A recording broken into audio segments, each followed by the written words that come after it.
Ngayon nga ako magbibigay ng 200 dito sa may lugar na to. Sa Porisil nga to mga ka-homies. Etong nga 200, dilagdagan ko pa ng 50 pesos at inilusot ko na nga sa may plastic. Eto nga yung may kasamang 4 na sticker at saka may isang bracelet na homies. Kaya tara, tatayo na nga ako dyan at titignan ko kung may mga tao ba. At mga ka-homies, ililibot ko nga kayo dito kung saan nga to banda. Sabi ko nga kay Cassandra, iikot ang camera. Alam nyo na nga kung saan to, kaya paunahan na lang kung sino ang gustong pumunta rito. So, nandito nga ako sa may mga bato na to. Kukunin ko nga yung bato para itago nga yun, itatago ko dito. So, nakita ko naman na safe siya, kaya nga aalis na kami. At pangalawa naman mga ka-homies, dito naman tayo sa may bagong tulay. Tatago ko nga kung saan ba dito pwede magtago. At nakikita ko nga ang daming bata rito. Tapos ang dami rin dumadaan, kaya ngayon aayusin natin to. At hanap nga ko kung saan ko nga ba siya ilalagay. Naglalakad-lakad nga ako, baka kasi may mga tao pa rito. Tapos nakita ko meron ditong tao. Sabi ko nga mag-hello siya, pero nahihiya nga siya. Ba't kaya siya nahihiya? Ang ganda naman niya. Tapos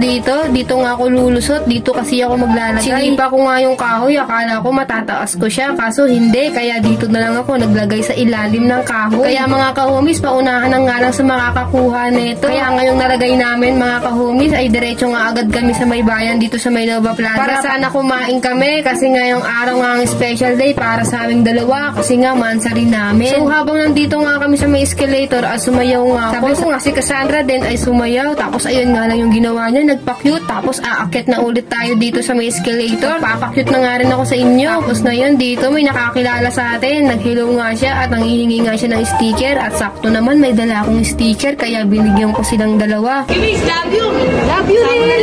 Iniwan nga raw niya yung kasama niya. May kasama siya. Tapos iniwan nilang dalawa. Tapos dito may nakakilala sa ating mga babae dito habang bumibili sila. Kaya ayan, sabi niya pa-picture daw. Kaya naman syempre pumayag ako. Sino ba naman kasi ako para hindi pumayag? Eh, mukha naman akong aso. Tapos dito bibigyan ko nga rin sila ng sticker dito. Hindi naman sila nangihingi. Pero ako na nga rin nag-suggest. Nabigyan ko sila. Tapos dito bibili nga tayo ng favorite kong kakainin dito sa Nova Plaza. Okay?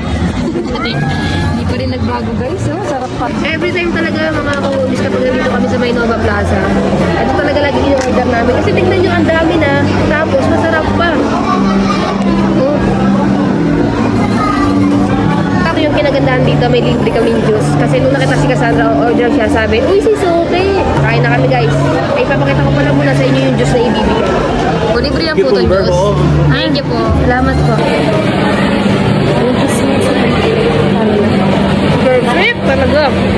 Sarap! At nung kinagabihan nga mga ka-homies, agad nga kaming dumaan dito sa may FH. Titignan nga namin kung nandito pa nga yung nilagay namin kasi nga medyo umulan nga at umambo. Nakita ko kasi yung motor ko ay basang-basa. So feel ko nabasa na nga rin yung pera dito pati yung sticker. Kaya nga ngayon mga ka-homies wala nga cut to at titignan nga namin kung andito pa to at andito pa mga ka-homies. So hindi nga siya basa at hindi rin naman basa yung bato. So hindi na umuulanan kasi nga may halaman din doon. At pangalawa ay dumiretso naman kami dito sa may bagong tulay kung andito pa nga rin yung nilagay namin. At andito pa nga siya mga ka-homies. Ayun, ipit na ipit pa nga kaya siya. Ayun mga ka-homies, andito pa rin siya. Paunahan na lang sa inyo mga ka-homies. Sana nga mag-chat kayo. Sana kilala nyo ko. So guys, nandyan pa nga siya.